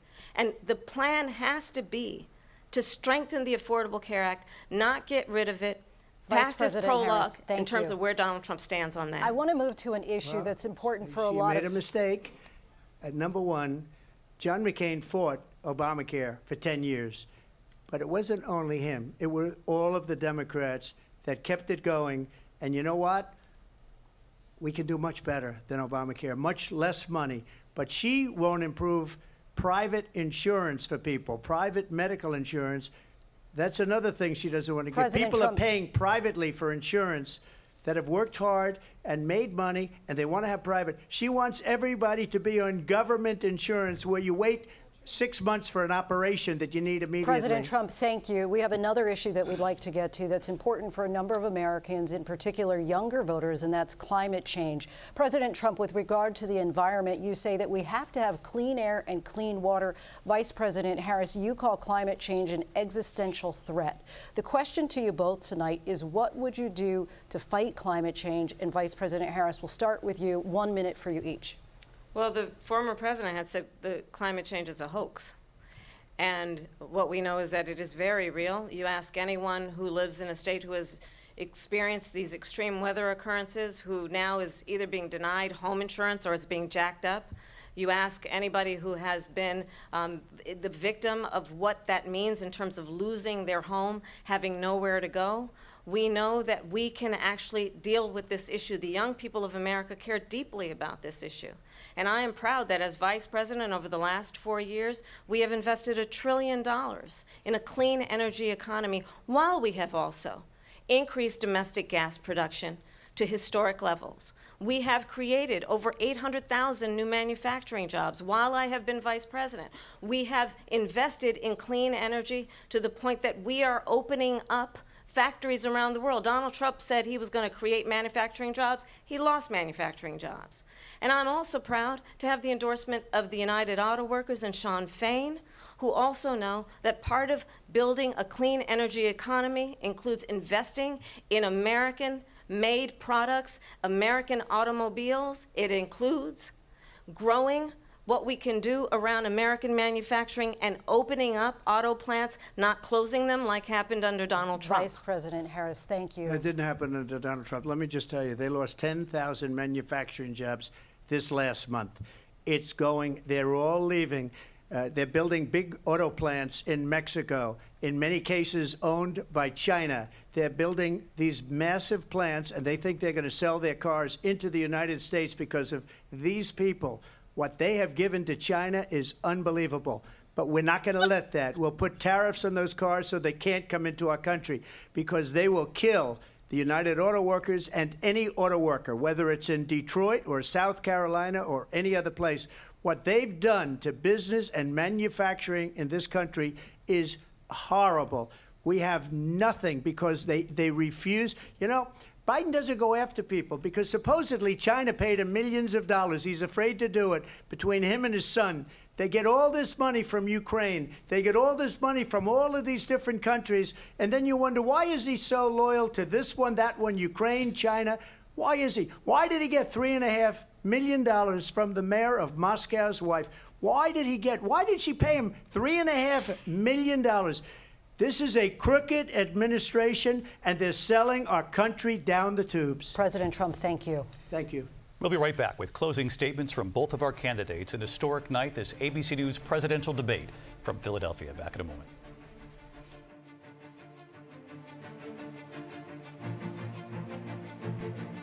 The ABC News presidential debate will continue after this. So,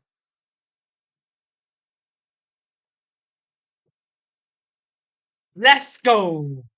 Once again, I think every time they're about to cut the debate, Trump kills. Okay, I don't want to say Trump kills. Well, YouTube say I'm hurting you guys. Trump always he wins. Okay, he wins. Okay, Trump wins. Okay, he does what he does. He he won again. He won again. He's winning again. I'm not gonna cap. He's winning again, guys. He was. I feel like when they spoke about the healthcare or Obamacare, and he said they don't have a plan yet, but they have different concepts. I was like, okay, okay, don't do that, don't do that.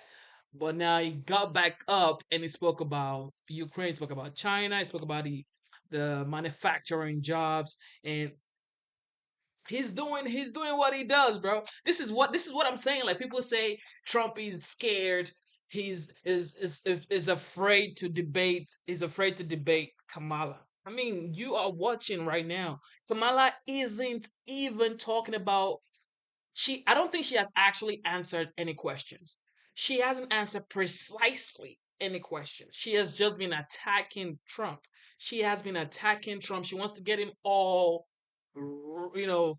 She wants to get him on the defense. However, he's on the offense. Okay, he's just playing cool. Even when they spoke about race, they spoke about her being black, he didn't even want to get involved with that. It was like, you know what? She could be anything she wants to be. It is what it is. And that was OG type shit right there. That was OG type shit right there.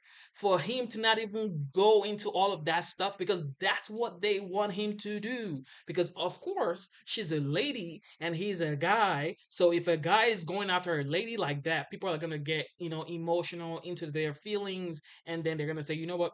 That's it. I'm not about to be, voting for a man like that. But he is keeping his cool, which I gotta applaud him for. I never thought he was going to be this cool. He has been playing it cool. And I gotta tell you, whoever prepared Trump for this debate needs a raise, bro. Whoever prepared Trump for this debate needs a raise, because the fact is he has been sticking to the plan. He's not getting all riled up. He's actually on point. He's talking about policies. He's not attacking her, but she's attacking him. Are you seeing what I mean? Like, he's not attacking her, but she's attacking him. So this is why you have to. This is what I thought Trump was going to do, is what Kamala is doing. Kamala is attacking him while he is not attacking her. He's only saying, look, they've messed up the country. This is what my country economy was when I was president. This is what I'm doing. This is what I've done. He's running based on performance, on his previous administration, the previous administration, which was Trump's administration. You know what I mean? So you I ain't gonna cap. He definitely won this debate. He won this debate. Now they're gonna talk about, maybe what is the good thing you want to say about your opponent, and she's gonna say something about him, or he's gonna say something about her. However, he he won this debate. He won this debate. He won this debate. I'm not gonna cap. He won this debate. But let me know. Let me know. Put it in the chat. Who do you think is winning the debate? Because he's not attacking her. He hasn't even called her, like, she's nasty. I would have thought he would have said something like she's a nasty woman, she's not capable, or she's that, she's this. He never said any of those words. What? Is this Donald J. Trump? God damn. He is doing what he's supposed to do. He doing what he's doing what he's supposed to do. Okay, I think we're about to come back. We're about to come back. Smash the like button. Live Subscribe from to the the National channel. Constitution Subscribe to the Center in channel. And Philadelphia, let's get it. Pennsylvania. Let's get it. Let's get it. Let's Here get it. Let's get again, it. Let's get it. Let's get it. David Let's Muir get it. and Let's get Lindsay it. Let's get it. Davis. Let's get it. Let's get Welcome it. back tonight. Let's The go. time has come for closing statements, and Vice President Harris, we begin with you. So I think you've heard tonight two very different visions for our country. One that is focused on the future, and the other that is focused on the past, and an attempt to take us backward. But we're not going back. And I do believe that the American people know we all have so much more in common than what separates us, and we can chart a new way forward.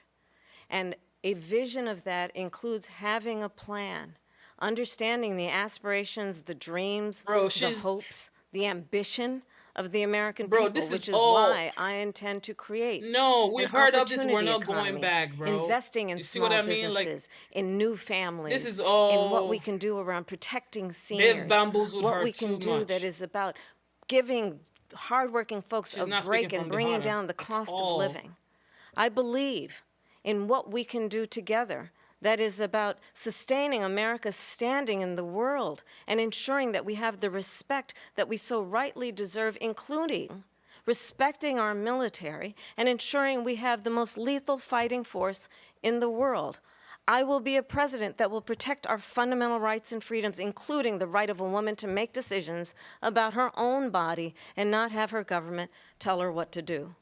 I'll tell you, I started my career as a prosecutor. I was a DA, I was an attorney general, a United States senator, and now vice president. I've only had one client, the people. And I'll tell you, as a prosecutor, I never asked a victim or a witness, are you a Republican or a Democrat? The only thing I ever asked them, are you okay? And that's the kind of president we need right now. Someone who cares about you and is not putting themselves first. I intend to be a president for all Americans and focus on what we can do over the next 10 and 20 years to build back up our country by investing right now in you, the American people. Vice President Harris, thank you. President Trump? So she just started by saying she's going to do this, she's going to do that, she's going to do all these wonderful things. Why hasn't she done it? She's been there for 3.5 years. They've had 3.5 years to fix the border. They've had 3.5 years to create jobs and all the things we talked about. Why hasn't she done it? She should leave right now, go down to that beautiful White House, go to the Capitol, get everyone together and do the things you want to do, but you haven't done it, and you won't do it because you believe in things that the American people don't believe in.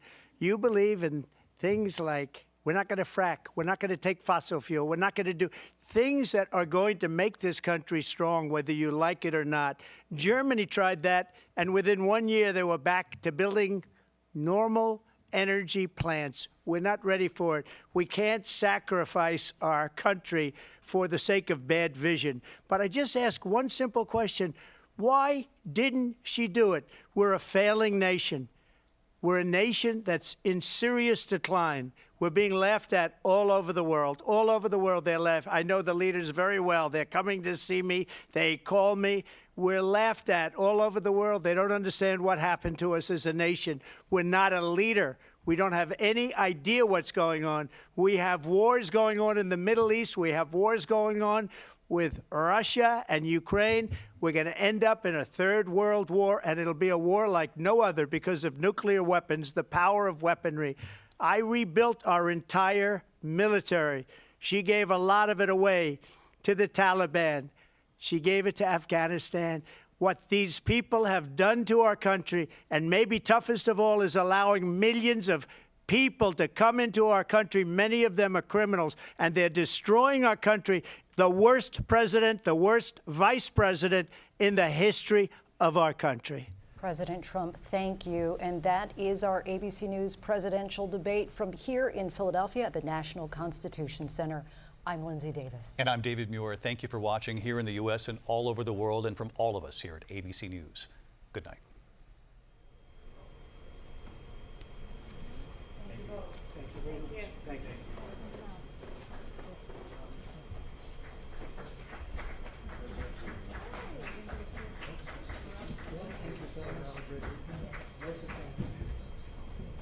What do you guys think, though?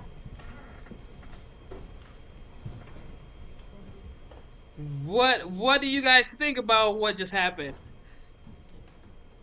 What do you guys think, though? What do you guys think? I mean, I feel like the closing remark for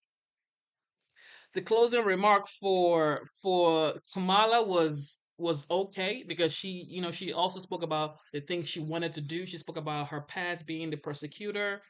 I would say she did good with the closing remark.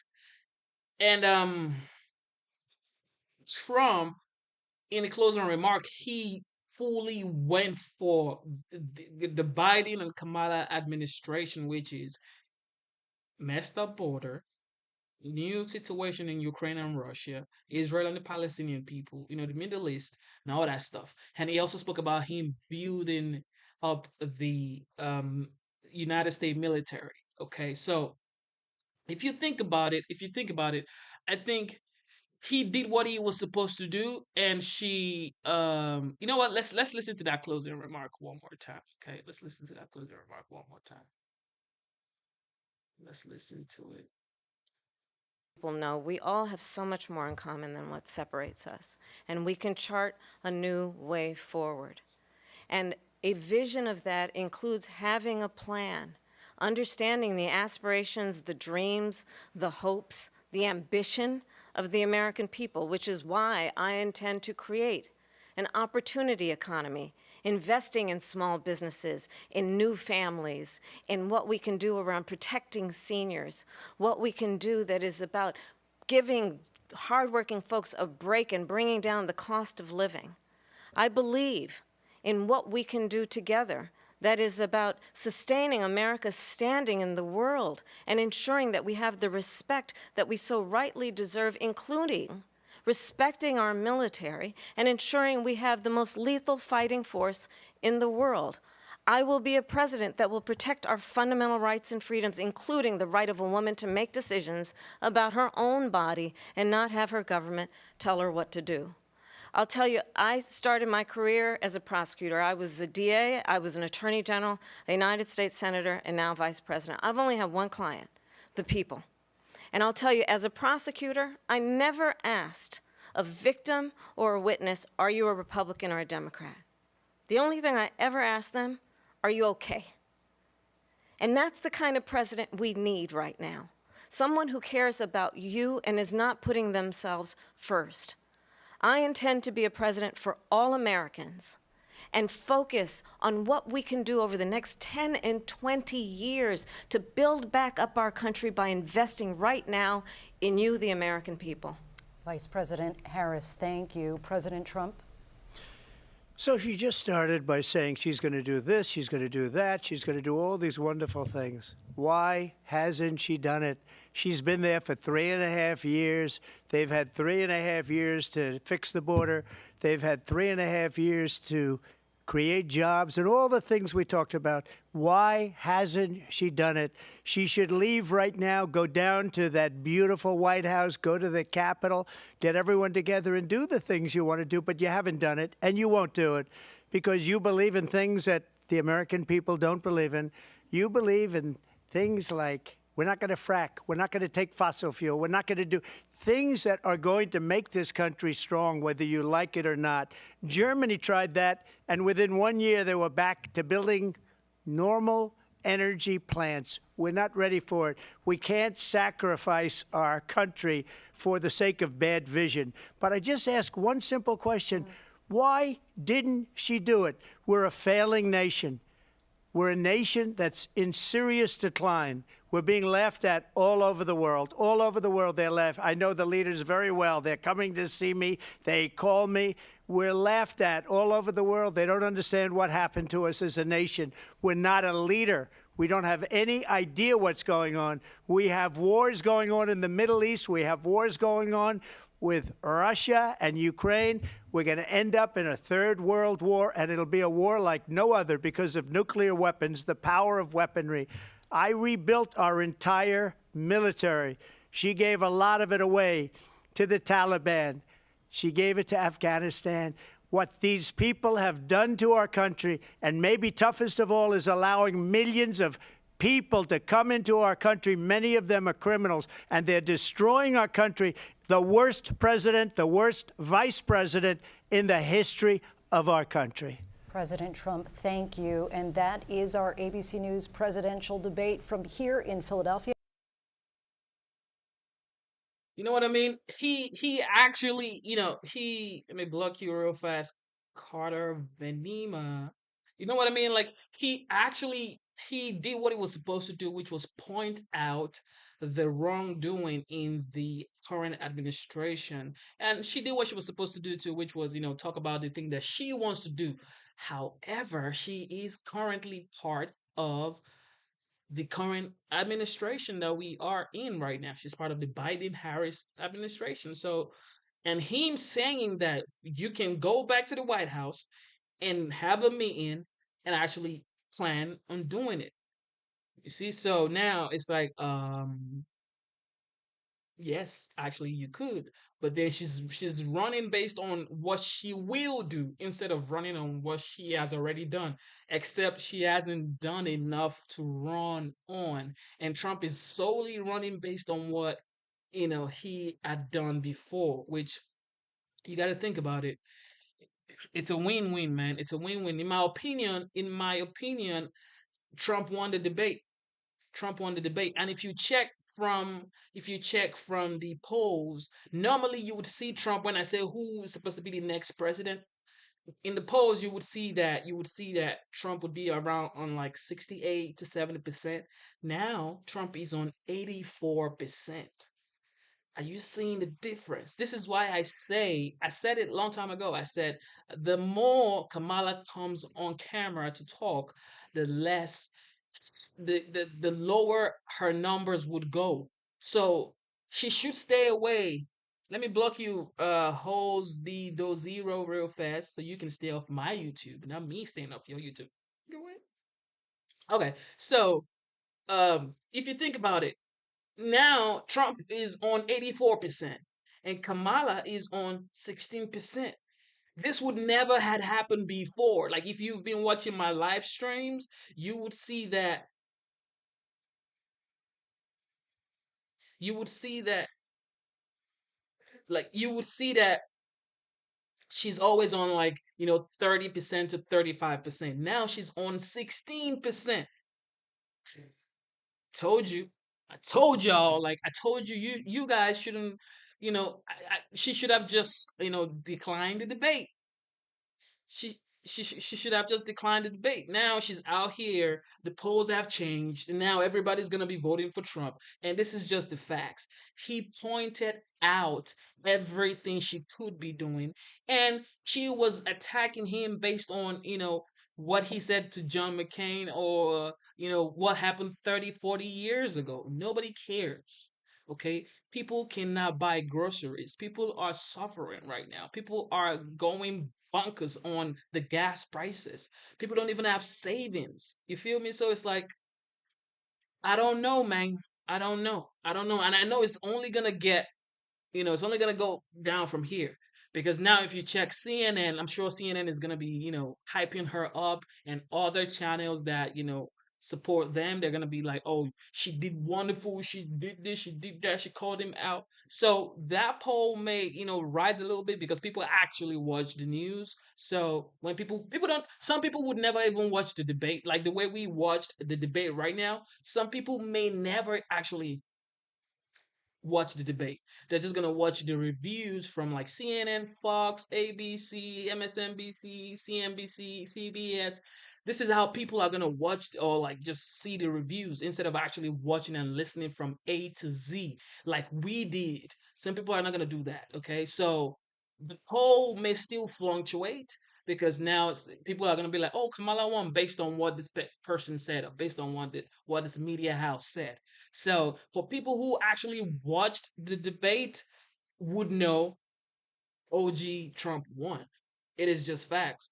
OG Trump won. So I mean it is what it is. The only thing that I feel like, Trump should have come in prepared about was the Medicare situation when they asked him about the Obamacare and stuff, and he said we have concepts now, but we don't have something solid because he's not president yet, according to according to Trump. I feel like he could have done more in that part. However, if you think about it, he's true. It's true. He is not president yet. He's not president yet, but he should have had something a little solid than that answer, but he's not president yet. So let's see what happens. However, Trump won the debate regardless. And that's how you know Kamala didn't even do great, because if Trump still won the debate based on that hard facts, I'm sorry, man. I'm sorry. I wanted her to do even much more better, but you can tell she has been preparing so much that all her answers was more of something she already put in her mind. Like, she grew up in a small town. She's trying to, help the middle class family. We're not going back. We know what it was like.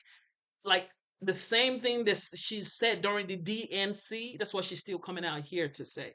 And then after that, it was more of attacking Trump. She never really truly answered the question. You know what I mean? She never truly answered the questions that she was asked. She was more of like pointing fingers and attacking Trump instead of actually answering the question. I feel like we expected Trump to be the person, doing the attacking, but she was doing the attacking. And Trump pulled a Kamala on Kamala. Hold it. I'm talking. Remember that? I'm sure people were waiting for that part, and he did it. He did it. He did it, man. I really wanted Kamala to do better, but just looking at these numbers, just look at the poll, bro. Look at the poll. We have almost 1,500 people voting right now that Trump has 82% of that vote and Kamala has 18% of those votes. This is what we're dealing with right now. This is it. This is just the facts. This is the facts. You know what?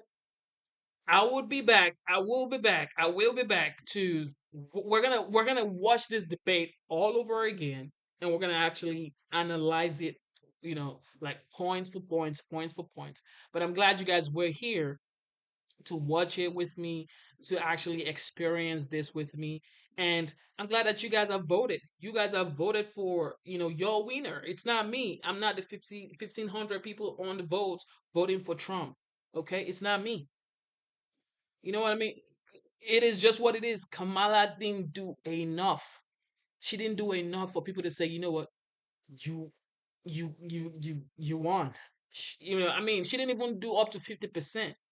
You know what I mean? Like if you go check every poll right now, I could tell you she's losing in every poll right now because Trump really did what he was supposed to do, which was call her out on performance based only. Performance based only. He was calling Trump out based on emotions and feelings and what Americans are feeling. She did go hard on the, women's right, which she did call him right. She did call him out on the women's right, and then Trump bounced back by saying, "I gave it back to the states." Okay, I give it back to the states. So I don't know. Like they're gonna go back to their camp right now, and then you know, they're gonna re-strategize what they're going to do. That she's gonna be doing more rallies now for sure, and she's gonna actually do more interviews right now. She's gonna do more interviews right now because what do you have to lose? You already lost the debate. Okay, so there's nothing to lose. You better go out there and campaign because if she does the same thing she did before after this debate, she can never ever even get close. Okay, never. So she has to come out now. Now she literally has been forced to come out to do interviews, to do more rallies, to do more campaigning. And now the vice presidential debate is coming out. Tim Walz versus what's his name? JD Vance, the uh Hilly Billy Ellie guy. However, Tim Walz and and JD Vance are gonna go at it next month in October. Tim better do good because if JD and JD is smart, everybody knows JD is smart. If JD walks all over Tim, and Tim is way quicker than Kamala in my opinion, which I don't think JD is gonna walk all over Tim like Trump did all over Kamala. But I do think that Tim is gonna bounce back.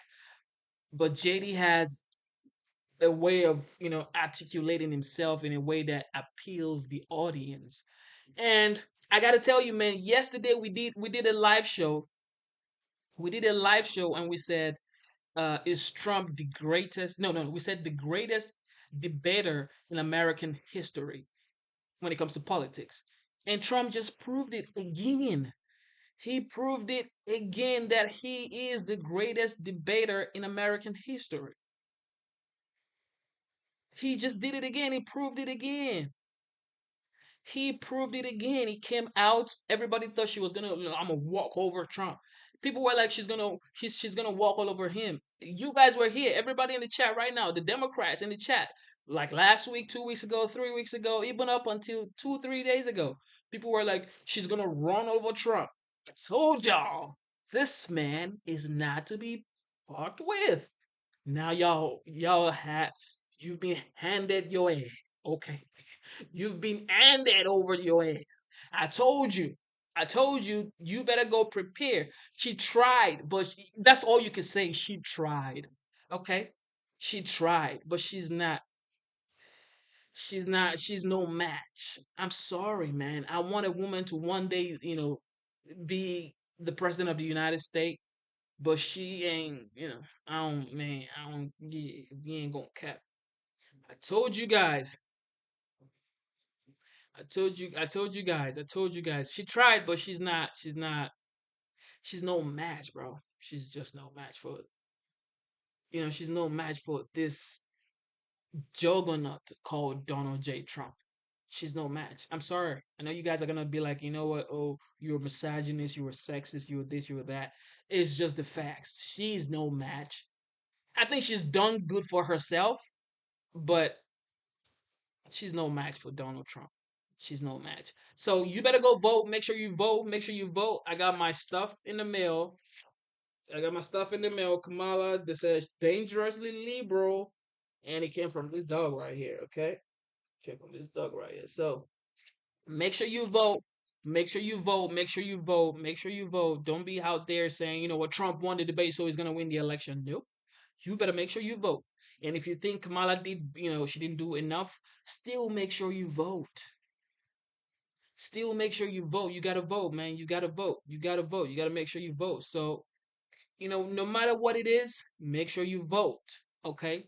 Smash the like button, subscribe to the channel. Smash the like button, subscribe to the channel. If you want to support the channel, I wonder if you lose subscriber from these absolute terrible assessments of the debates. But I ain't losing no goddamn subscribers. Nope. If you want me to block you, though, I could block you. But nobody's gonna look. I'm just saying. I'm saying the facts. Look at the poll, Buddha hat. But if you want to be blocked, just tell me, Buddha hat. Okay. Look at the poll. It's not me. Buddha hat, you gotta let me know if you want to be blocked. If you want to be blocked, just say Genesis, please block me. I'm gonna block you real quick. Okay? Just look at the poll. It says Trump 80%, Kamala 20%. It ain't me saying it is the facts. We watched it, bro.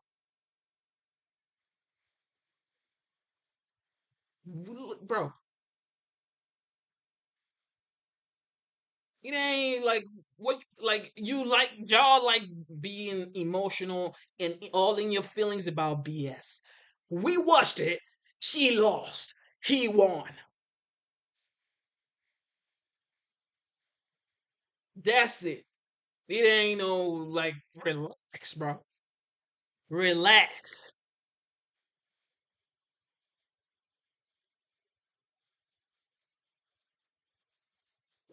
Come on, man. Okay. Relax with all that. So don't be matter of fact, I'm blocking with the hair right now. Fuck all that.